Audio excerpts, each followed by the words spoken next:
We start today with news out of the Brittney Griner trial in Russia. She pleaded guilty this morning to bringing hashish oil into Russia, telling a judge she did so, quote, inadvertently. And so for more on this story, I want to bring in our investigative reporter, TJ Quinn. TJ, how exactly is this playing out? What is the significance of Griner's guilty plea here?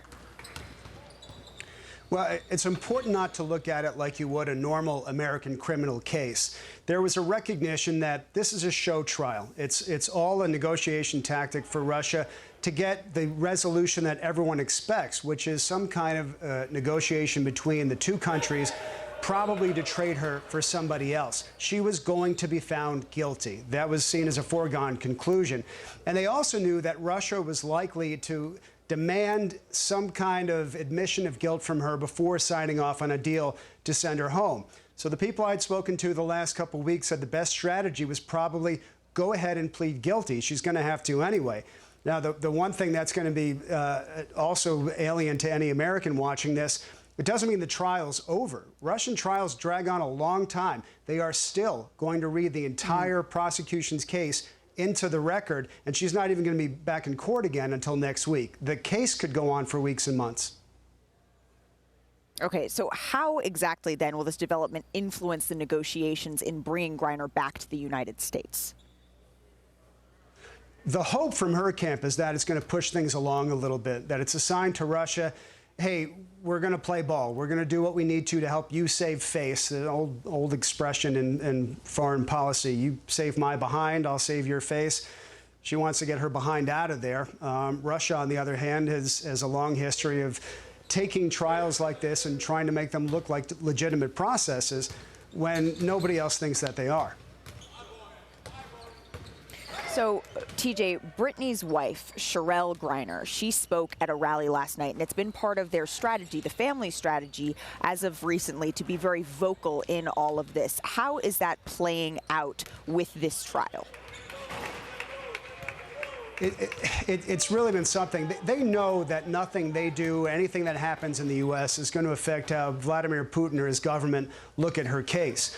What they want to do is put pressure on the White House to make a deal, which is why they made it public about delivering a letter from Brittney to President Biden on Monday. They were public about the phone call that President Biden and Vice President Harris made to Sherelle a couple days later. They want to see that continued pressure on the White House because they know that he's the one who can sign off on a deal.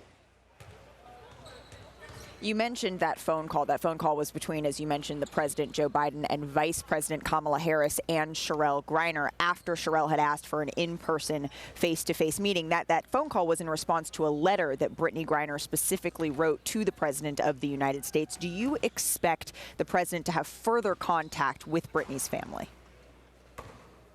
Well, I would imagine Brittney's family wants it. Now, they actually, a senior diplomatic official in Moscow delivered a letter from the president back to Brittney Griner this morning. What Sherelle Griner wanted was a meeting with the president. I mean, the phone call probably buys them a little bit of time, but somehow they have managed to in an incredibly busy U.S. news cycle. The president's spokesperson was asked about Brittney Griner every single day this week. They want to keep that pressure up. So while she may say that she was happy with that phone call, it's unlikely that's going to be the end of the engagement they want from the White House.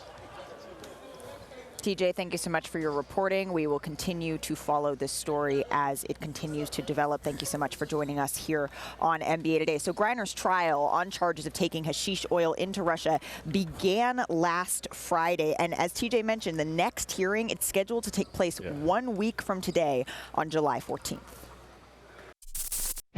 Thanks for watching ESPN on YouTube. For live streaming sports and premium content, subscribe to ESPN+.